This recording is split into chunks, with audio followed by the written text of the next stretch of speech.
Hello everyone, I'm Jeremiah, junior geologist, and we'll be covering Earth amplification, what it is, and if the Inland Empire should be concerned. My team Diana, Joseph, Jalen, and James has conducted research. We have discovered that the Inland Empire is highly susceptible to earthquakes. I will be explaining what amplification is according to volcanodiscovery.com. Peripher wrote in 2022 the amplification is the effect of increasing seismic shaking as a result of surface or subsurface topography and geology to a given spot. Increased seismic waves can reflect or bend with other waves or themselves from the same quake which causes amplification to occur. The softness of surface rocks and the thickness of surface sediments are factors that can significantly impact the level of shaking experienced in earthquakes. Now, before we move on, what are the two important local geographical factors that affect the level of shaking experienced in earthquakes again? Correct, the softness of surface rocks and thickness of surface sediments is the answer. Next, I will go over what amplifies an earthquake.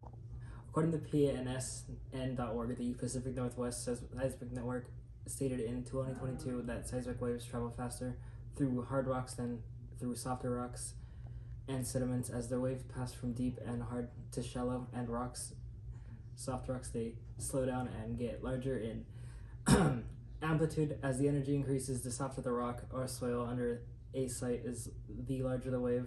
Softer soils also amplify ground motion, and a large wave can be developed by it.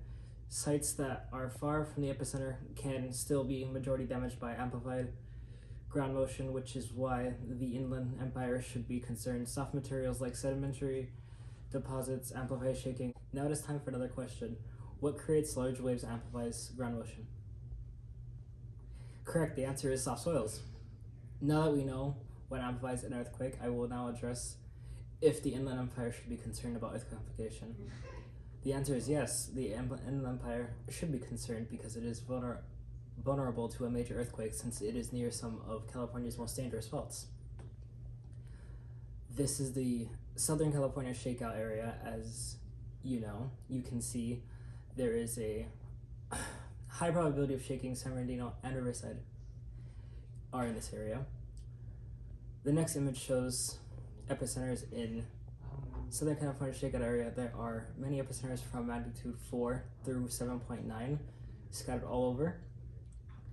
The Inland Empire is highly susceptible to earthquakes since it is near faults such as San Andreas Fault, as you can see in this image. The San Juanito Fault, which is quite large, and Rancho Cucamonga Fault, which has a great seismic shaking potential. There is a large probability for high magnitude earthquake to occur in the southern part of the San Andreas Fault. The chances are greater than 20%. We may get small earthquakes here and there that have no effect on us. However, it is always better to be aware and prepared for an earthquake that can be caused by the San Andreas Fault. If the San Andreas Fault breaks, it will significantly impact our agriculture and environment. Old buildings that were constructed with bricks will easily collapse, crushing our roads, destroying our electric lines, which can create fires. This will lead to pollution.